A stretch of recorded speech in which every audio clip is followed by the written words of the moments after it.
Join me to colour in a lovely flower from my Colouring Botanical Mandalas book.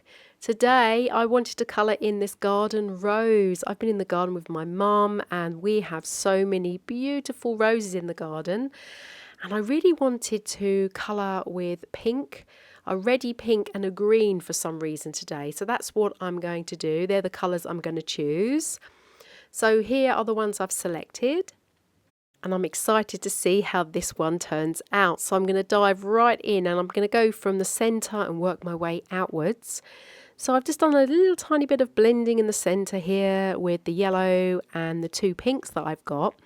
And all the lovely petals of the rose are going to be these two-tone pinks. So I'm using the lighter pink first and the darker pink to just kind of create a little bit of shadow as I go around the main bloom.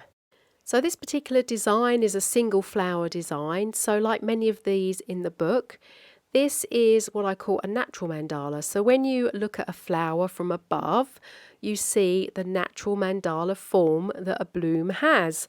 So rather than an intricate design made up of lots of different motifs and symbols, this botanical mandala is just the single flower. So here we're celebrating the beautiful garden rose. So as you can see, I'm using the blending technique with these leaves. I tell you what, the greens just blend so beautifully and I just love how they look together. So I think I'm definitely going to do a whole design just with green. So look out for that later on.